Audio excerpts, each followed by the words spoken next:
আমি আর এভাবে পারছি না। আমি আর এক মুহূর্তের জন্য ঋতুর সাথে সংসার করতে পারবো না। তোমরা আমাদের ডিভোর্সের ব্যবস্থা করো। হ্যাঁ, আমিও ডিভোর্স চাই।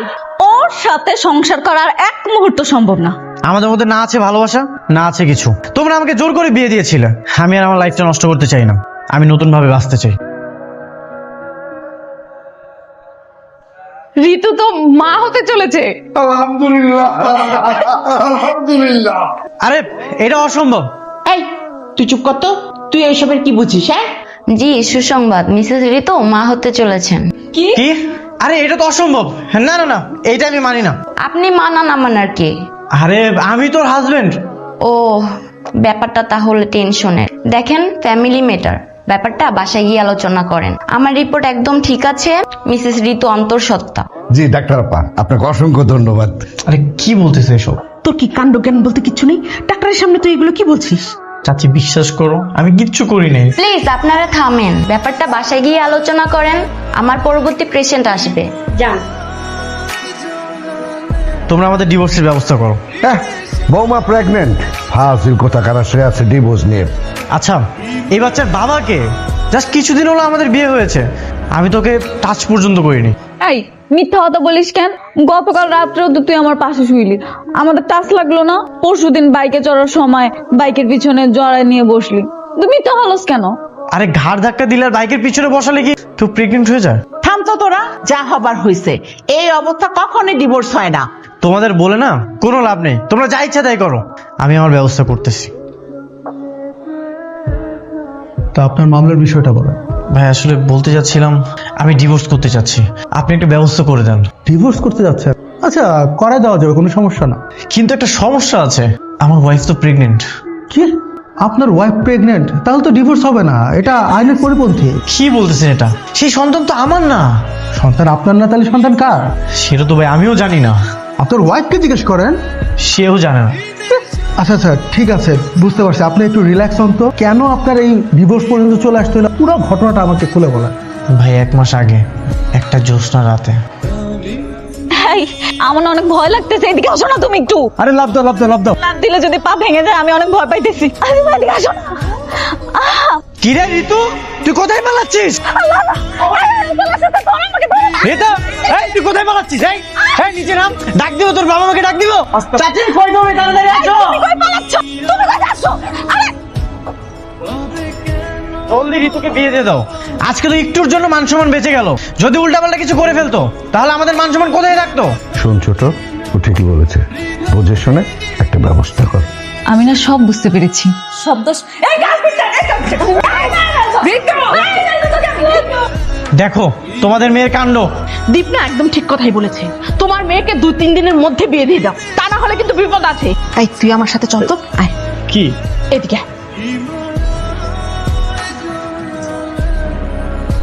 এই, খবরদার খবরদার আমার কাছে আসবি না তুই। এটা কি দেখছিস? ফোন করে ফেলবো কিন্তু তোকে। তুই কি মনে করেছিস আমি তোর সাথে এখানে বাসর করতে এসেছি? আমি করতে দিলে তো দেখছিস না এটা কি? তুই আমার ভালোবাসার মানুষটার সাথে আমাকে বিয়ে করতে দিসনি, তুই জোর করে আমাকে বিয়ে করেছিস। এই ছাড়। তুই কি মনে করেছিস আমি তোকে জোর করে বিয়ে করেছি? তোর মা আমাকে ব্ল্যাকমেল করেছে তোকে বিয়ে করার জন্য, না হলে তো আমি কখনোই তোকে বিয়ে করতাম। শয়তান একটা, জীবনটা নষ্ট করে দিল আমার। কি ব্যাপার, তোমরা এখানে কি করতেছো?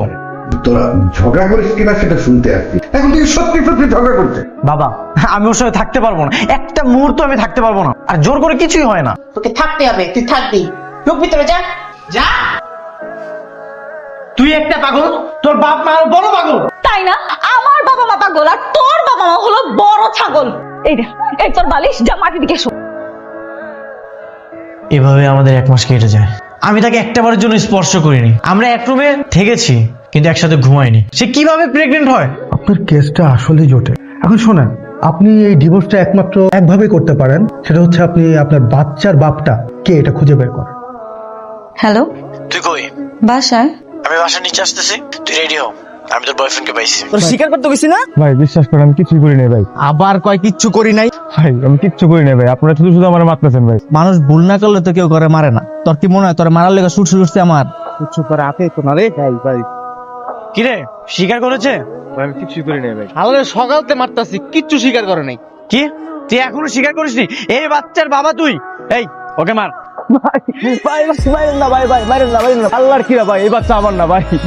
আমাদের শুধু ফেসবুকে কথা হইতো ভাই, আপনিই বলেন ফেসবুকে কথা হলে কি বাচ্চা অসম্ভব? এই ওকে গোডাউনে নিয়ে যা, ওকে ইচ্ছা মতো মার, আর স্বীকার করা এই বাচ্চার বাবাও।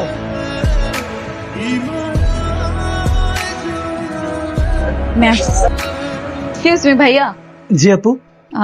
না মানে আসলে ভাইয়া আমি না প্রেগনেন্ট। ও আচ্ছা, আপনি বুঝতে পারছেন না, আমি বলতে চাচ্ছি এরকম কি কোনো ওষুধ আছে? বুঝতে পারছি আপনার বাচ্চা নষ্ট করে ওষুধ চাচ্ছেন তো। আপনি তো আমার পুরো কথাটাই শুনছেন না, পুরো কথাটা শুনলে তো বুঝতে পারব। আমি আসলে বলতে চাচ্ছি আপনার দোকানে এরকম কোনো ওষুধ আছে যেটা খেলে পেটে বাচ্চা হয়? আরে না, কি যে বলেন আপু। নেই? না আপু, এমন কোন ওষুধ তৈরি হয়নি, মানে যে ওষুধটা তৈরি হয়েছে সেটা দিয়ে শুধু বাচ্চা নষ্ট করা যায়, কিন্তু পেটে বাচ্চা আসে না। তাহলে আপনি একটা কাজ করেন না, আপনি আমাকে বাচ্চা নষ্ট হওয়ার ওষুধটাই দিয়ে দেয়। সরি, এরকম কোন ওষুধ বিক্রি করা এবং খাওয়া আইনত দণ্ডনীয় অপরাধ। এই ফার্মেসির দোকানদারের সাথে এত ফুসুর ফুসুর কিসের? তার মানে কি এই বাচ্চার বাবা ফার্মেসির দোকানদার? কে বাচ্চার বাবা পাওয়া গেল? হ্যাঁ বাবা। কে? ফার্মেসির দোকানদার। একটা চটকানা মেরে দাঁত দিন। এই কি করে বুঝলে তুই ফার্মেসির ওই লোকে এই বাচ্চার বাবা?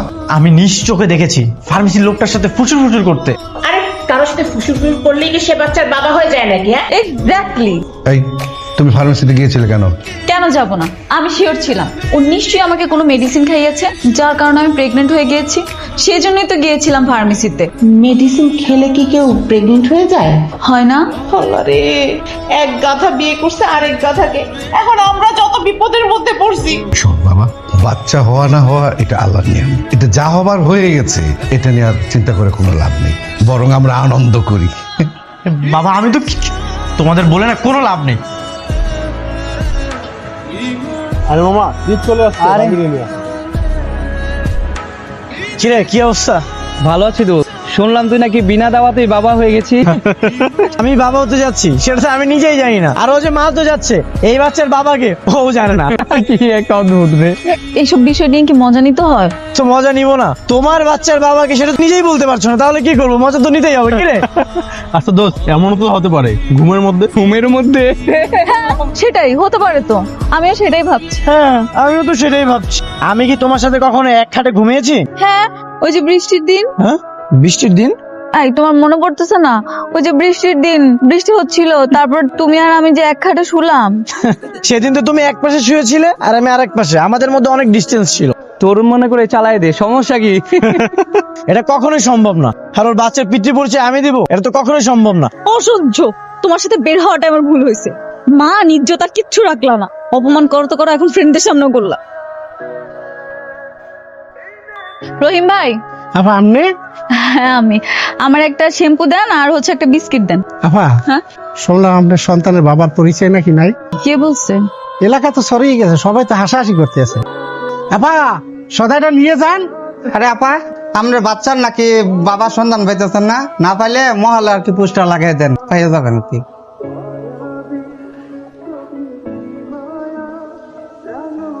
হ্যাঁ সুইসাইডটা করে নে, তাহলে তো সব প্রবলেম সলভ হয়ে যায়। এতদিনে ভালো একটা ডিসিশন নিয়েছিস। হ্যাঁ ঠিক বলেছিস, আমি মরে গেলেই তো সব সমাধান হয়ে যায়, তাই না? এটাই তো চাস তুই। যাই হোক বাদ দে, বল কি বলতে চাস? কি শুরু করেছিস কি তুই? কেন করছিস আমার সাথে এমন? তোর কাছে আমি জোগাড় হয়ে গেছি, এলাকাবাসীর কাছে আমার নামে বদনাম করে বেড়াচ্ছিস, আমার তোর বাঁচার কোনো উপায় রাখলি না তুই। তোর কখনো মনে হয়নি যে আমার কেমন লাগতে পারে, আমি কতটা কষ্ট পাই সেটা কোনোদিন ভেবে দেখেছিস? এর জন্য তো তুই দেয়, বলে দিলি তো হয় তোর এই পেটের বাচ্চার বাবাকে, তাহলে তো এত দূর আসতো না। আমি সত্যি জানি না, বিশ্বাস কর দীপ, আমরা সত্যি জানি না এই বাচ্চার বাবা কে।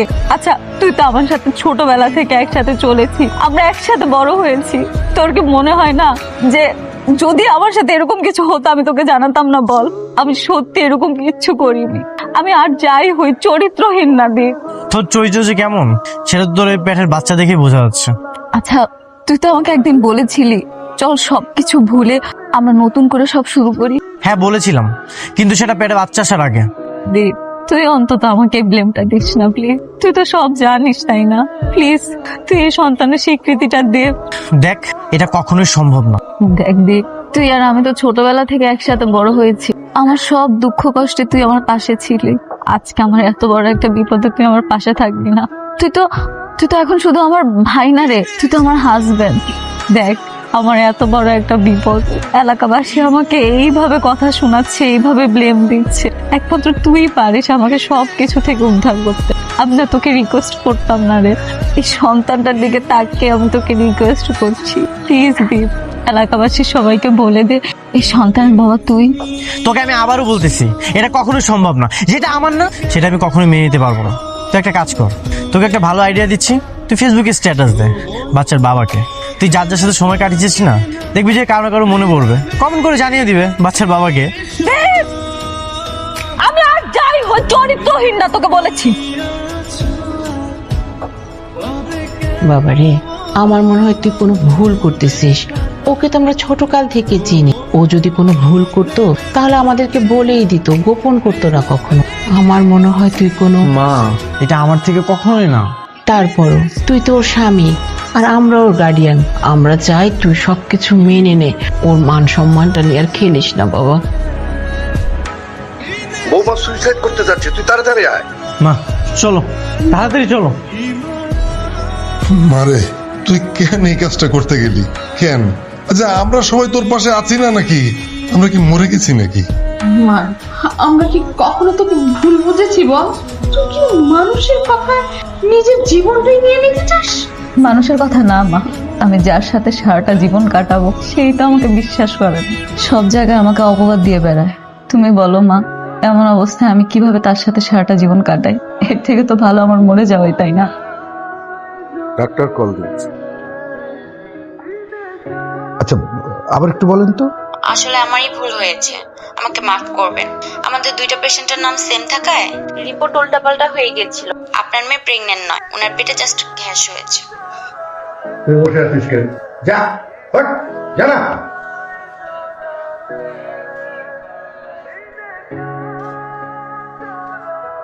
আমার পিছে পিছে আসবি না, ঋতু সরি বললাম তো। আমার পিছে পিছে আসবি না। সরি।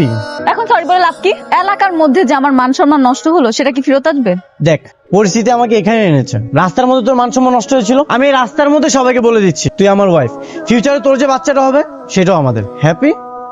তার মানে তুই এটা বলতে চাচ্ছিস তুই আমাকে ওয়াইফের মর্যাদা দিতে চাস? হ্যাঁ, আর তাছাড়া হাজবেন্ড ওয়াইফের মধ্যে তো মিসআন্ডারস্ট্যান্ডিং হতেই পারে। হ্যাঁ, মিসআন্ডারস্ট্যান্ডিং হয়, কিন্তু যেখানে বিশ্বাস নেই, যে আমাকে বিশ্বাস করে না, তার সাথে রিলেশনটা বিল্ড আপ কিভাবে করবো আমি? বিশ্বাস তৈরি হতে অনেক সময় লাগে, আর আমি তোকে অনেক বিশ্বাস করি, এই জন্যই তো তোকে আমি সরি বলতেছি। ঠিক আছে, মন থেকে যেহেতু সরি বলতেছিস তোকে মাফ করে দিলাম। এইভাবে না, কানে ধরে সরি বল। সরি। যা, মাফ করে দিলাম। চল শপিং এ যাবো। হ্যাঁ চল।